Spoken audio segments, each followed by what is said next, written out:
Hey everybody, welcome to another episode of Reviewing Comics with me, your host, Alexander Turbin. Today we're going to be going over Comico Primer #1, the third story in the awesome anthology from 1982.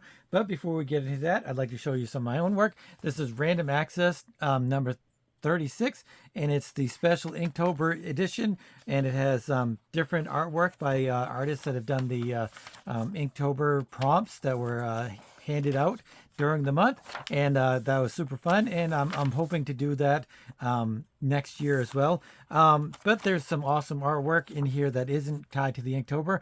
There's me, Paul Court John, and Jake Quirk, Jamie Barrows, Astor D, Jack Reed, Doug Roberts, Tim Quinn, Richard Parker, and yeah, so there's some really awesome, fantastic artwork that is going on in here. You can get these at my Patreon. Go to patreon.com/Alex Turbin, or pretty soon it'll be on the website, comicscreatorsmarketplace.com. And also, and here's a quick sneak peek at Kurt Bruegel's new anthology, Crom Anthology, coming out from cromthebarbarian.com, and that'll be out shortly. And here's also a little teaser of the new comic book that I'm going to be kickstarting shortly. I think I'm going to put it up there Sunday to do starting the kickstart. And so here's just a little bit of a teaser to see what's going on. The first half was in Random Access a few months ago, and it's basically continuing there into the end of the story. And there's lots of cool stuff, I think. So we'll be looking for that at that later on as the Kickstarter progresses. But there's some really cool stuff. There's a back cover by Joseph Leonardo. Sorry, old man brain cramp as I get sometimes. But let's look at Comico Primer #1. The first two stories, I didn't really love them too much. I kind of felt like they were borderline, if not power comics themselves. I'm not entirely sure what exactly it has to be in order to be a power comic, but both stories were pretty power comic-y.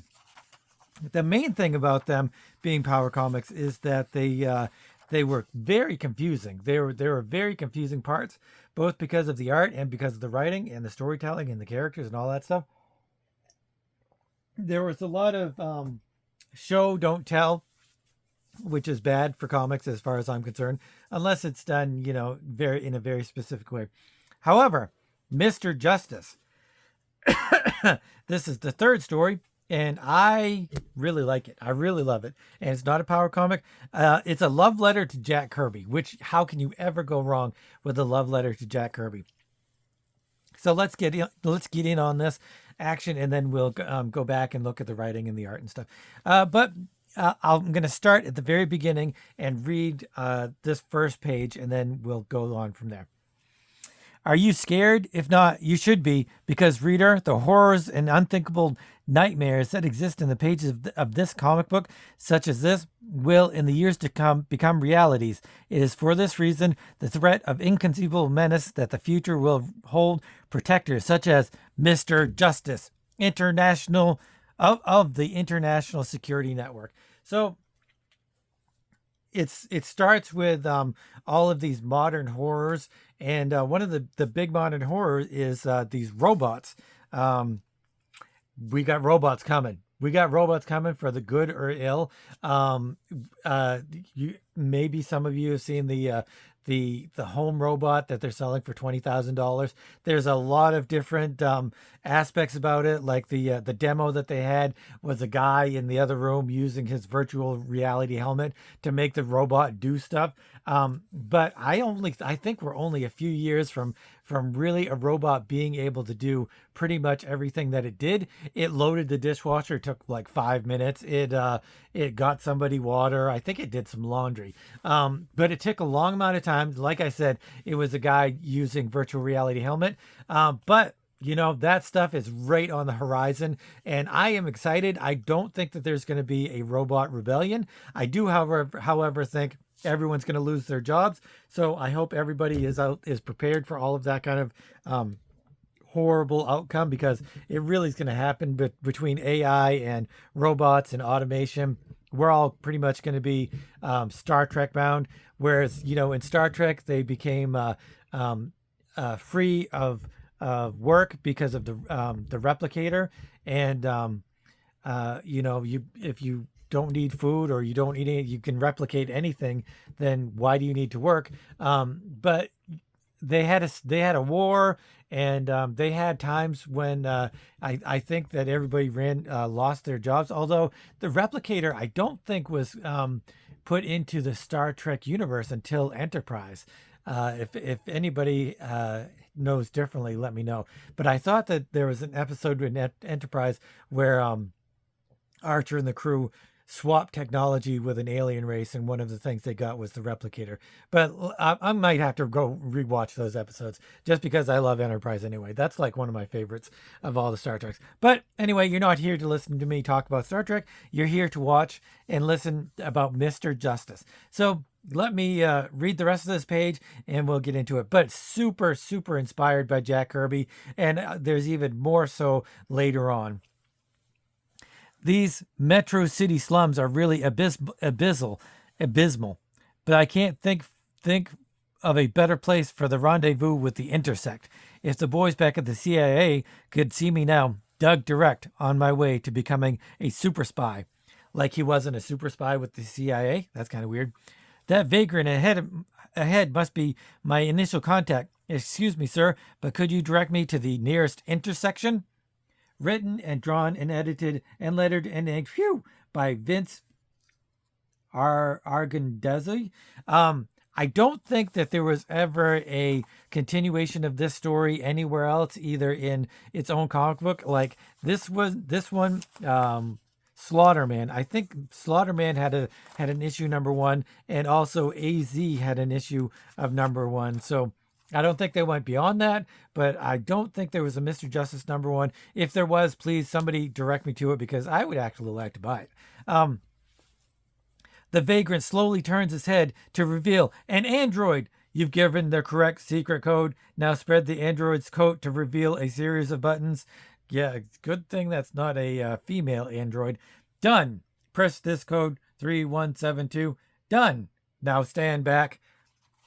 And then, through the magical powers of comic books, there's a bunch of Kirby dots, and the robot starts to whiz and burns, and then there's some crackling energy, and then through its gears and its positrons and its all of that stuff, he turns into a chair, a rocket chair, and it's told to now please sit down and strap yourself in. When you are ready, pull the lever to start the countdown. Well, here goes nothing. He sits in the rocket chair and he blasts off into orbit, pretty much. Only not orbit. I mean, Doug endures an incredible onslaught of G-forces. He's propelled on a trajectory that takes him to the other side of the planet. Only scant seconds after the flight began, the rocket chair begins to descend towards Earth. All right, so if he was going across the Earth in 15 seconds, 20 seconds, whatever, he would die. The friction would kill him. The lack of oxygen would kill him, although not 15 seconds. But the air being forced into his lungs would kill him. But here's my no prize thought, is that the robot has some sort of force field around his body to protect him mostly from the gravitational effects and all of that kind of stuff, the G-forces. Because even though it talks about the G-forces would have been humongous in order for him to go from one end of the Earth to the other. I mean, superheroes do that all the time. They use their Quinjet or their Blackbird or whatever to zip onto another part of the world, and that's cool. But in order to do that, you would have to have such weird scientific creation of a flight thing that you have to explain it a little bit to me. I guess. So he lands, and these people in these villages see the rocket chair flying across the world, and he slowly lands. And this is very much like the what's the rocket that Tesla made, that Elon Musk made with SpaceX, that it goes up and then it comes down, glides down. This very much happened in real life with the new rockets, but it only took, this is 82, so it only took 40 years, so that's, whatever. So then he lands, he's in the snow, he gets attacked by these creatures, but he realizes that the creatures are just holograms. But he's like, oh, it might as well have been real. I won't survive long enough to reach my contact. That flight, the G forces, this cold, too much, too much. And then he faints. One of my favorite things to do in comic books is to faint and to go black. I wish that this had been either black panel or this had been a black panel, and because that kind of just initiates the closing of his eyes and him losing consciousness. But he wakes up and he's in his superhero costume, and it's like a Captain America kind of thing. Although I don't think he has any superpowers. He does, but he looks up, he wakes up, and he looks around and stuff, and he comes to see the contact that he was originally supposed to meet, or is meeting now, and it is obviously Jack Kirby, Jack the King Kirby. Everybody loves his art. Everybody loves the story. Everybody loves his characters. I'm 100% convinced that Jack Kirby created 99% of the Marvel characters that we love. I don't think Stan Lee had crap to do with the characters. I think, like I said, I've said he may have done 10% of the creations. I am thinking even lower than that. I am thinking that Stan Lee and all of those other Jack Kirby and all of those other artists were the ones that actually did the heavy lifting, and Jack and Stan Lee just kind of rode on their backs. But I don't know. It's a great topic, but what do you guys think? So let's read a little bit. And no sooner have the words been uttered than a secret door opens. Welcome to Intersect. Aha, my welcoming committee. Jack Pisano, I'm in charge of this Intersect outpost, or should I say underpost. We're now 15 miles under the mountain you landed on. That's what I thought. Those holograms didn't faze you too much. We watch on closed circuit. It's good. Follow me, tough guy. By the way, Jack, what's my code name? Mr. Justice? Isn't it a little dramatic? This is life and death, friend. You can't get more dramatic than that. I'm up for my trial by combat now, right? You got it, and I'll be quite honest with you, Doug. This is for keeps. You ain't gonna join no country club, pal. We're going into test chamber 9. Step in and good luck. So he's even named Jack. So how much more in love with Jack Kirby can this guy get? And it's awesome. I love it. The people that start their careers imitating or inspired by other artists, I'm totally cool with that. I love it. I obviously started off and I tried to be Walter Simonson, but I wasn't, obviously. But there's so many other people. Bill Sienkiewicz tried to be Neil Adams. So many artists. Walt Simonson himself started out as a Jack Kirby clone. And Barry Windsor Smith, look at his early stuff, Jack Kirby clone. But then, the artist turns and they're like, I want to do my own thing. I want to create my own way. And they get new things that influence them, and they just kind of turn and twist their art, and it's a fantastic journey to go on with the artists if you could catch them at the beginning of their careers. So it's fantastic. I don't like, however, if a company says this artist is really popular right now, we're going to bring in a new artist because the other one is getting too fancy schmancy and he wants too much money. We're going to bring in a new artist and we're going to tell him to draw just like the previous artist. That I'm not cool with.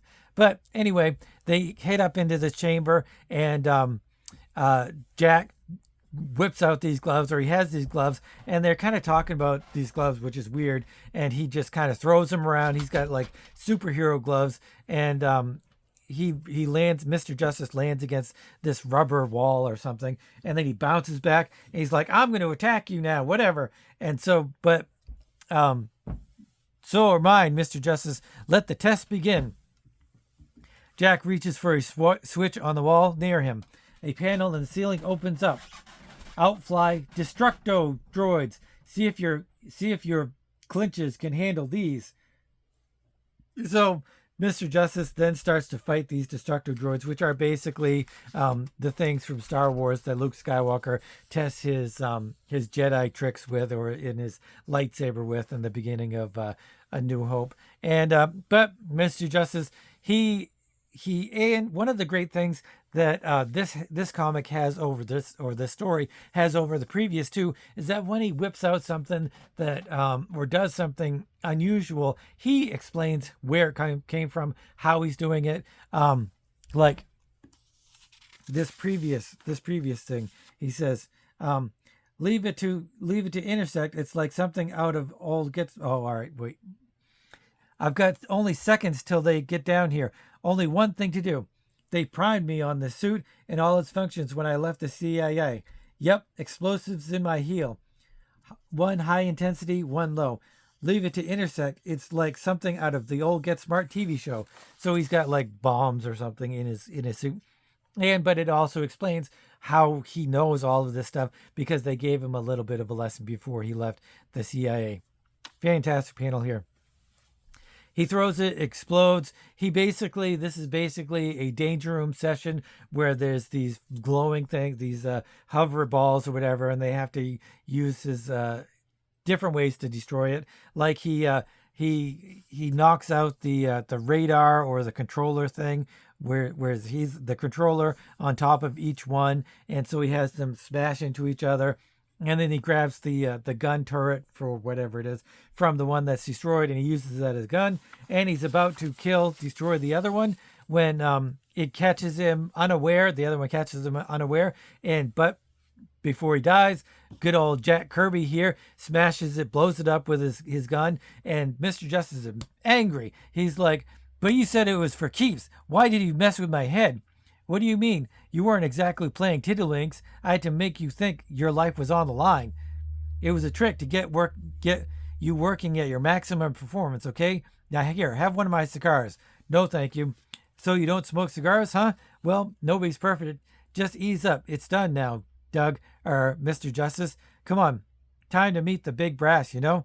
This could be the start of a beautiful relationship." But it never is, because I don't think there ever is another story from it. I don't know why. I'm going to have to look up this artist and see why there was never another story from this. Because I like this much more than the previous two. Like I said, it's not as confusing. Not confusing at all because they explain everything. It's super throwback-ish to 60s Marvel and Jack Kirby and all of that cool stuff. And the writing is, dare I say, better than Stan Lee. Stan Lee added all those, I don't know what they're called, but all of the like, "Hey, Jinkies, guys!" Like it was almost out of a Scooby-Doo cartoon. So I'm not a big Stan Lee as a writer fan. Sorry if you guys are. If you are, let me know why and what is your favorite writing that Stan Lee did. But although didn't he write the Mobius? Didn't he write the Mobius Galactus Silver Surfer thing? I'm gonna have to get that because I'm gonna have to go through that and review it because that's one of my favorite comic books, and I don't know why I sold it because I'm an idiot. But anyway. I love. Let's talk about the writing. The writing, like I said, it's fun. It's a throwback to all of that 1960s Marvel stuff, and it's super explanatory. It explains exactly what's going on. The dialogue is a little, I'm not going to say it's weak, but everybody pretty much talks exactly the same, which is exactly how it was in those early 1960s comic books. Everyone had an exclamation mark. Everyone was screaming. There's like a lot of expletives, although here's, like I said, a lot less of that than what Stan Lee put in when he was doing his scripting. But, the story is really well told. There's no parts that are confusing. Everything moves at a really rapid pace, and it's how many pages is this? 1, 2, 3, 4, 5, 6, 7, 8, 9, 10. 10 pages. 10 pages, and it's packed full. It doesn't feel like it's sparse. It feels like there's a lot going on, even though nothing really does go on. He goes to meet Intersect, and he meets them, and he has like a little danger room thing, which is kind of exactly what I love. I love my danger room, episodes or issues in the X-Men, so I'm all for it. So anyway, the writing is, like I said, is very succinct. It's very It's not intricate, but it does have a flowing way about it. I think he's a really good writer, and maybe he went on to do some other writing that I'm going to definitely try to check out. As for the art is really fantastic. It harkens back, like I said, to Jack Kirby, and it's super Jack Kirby. I mean, look at this pose, and this pose. I wouldn't be surprised if he maybe fudged a little bit and took some of the poses from specific comic books that I really liked in that Jack Kirby did. I love this pose. I don't think this is something he might have swiped. I'm not going to say he swiped because I don't know well enough. And it's hard to say because so many people have swiped Jack Kirby that who knows? He totally could have, but I'm not going to say he did. I have no idea. But it looks very good.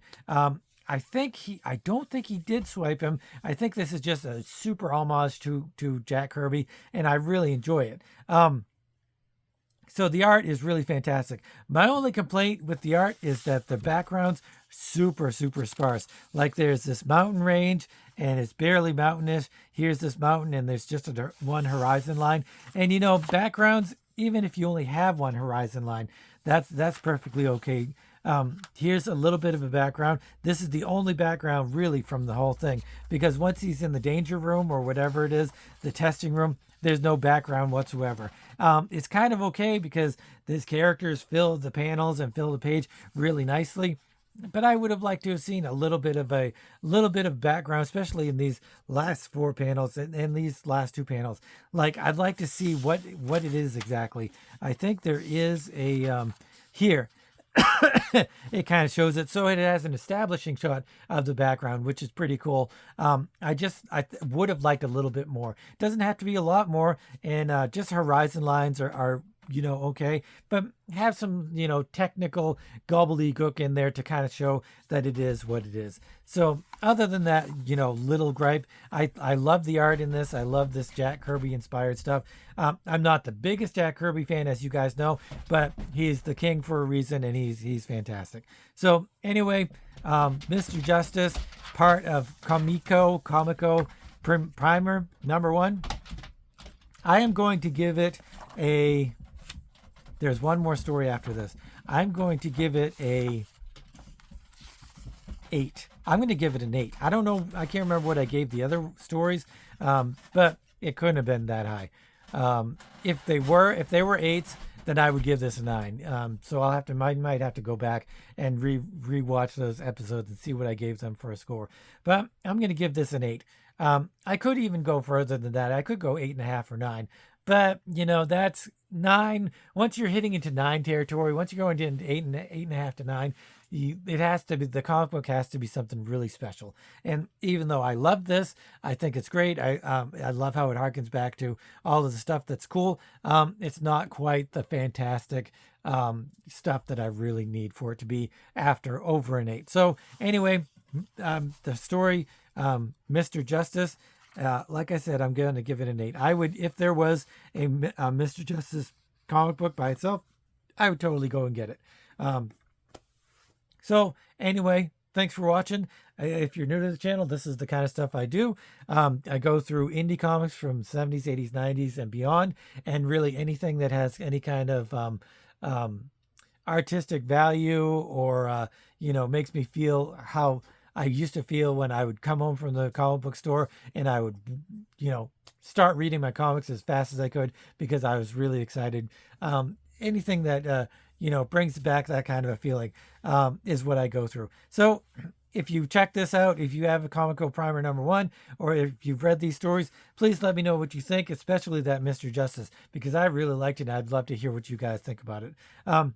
But thanks for watching, and I don't think we're going to have a show with Joe this weekend. There's just too much to do. But we'll be seeing you on Monday with more reviews and more on Morgrim, the Savage Cyclops, which I am going to be doing a Kickstarter. So be prepared for that. And I hope for all of the support that you guys always give me. I really appreciate it. And thanks for watching. And always keep on creating.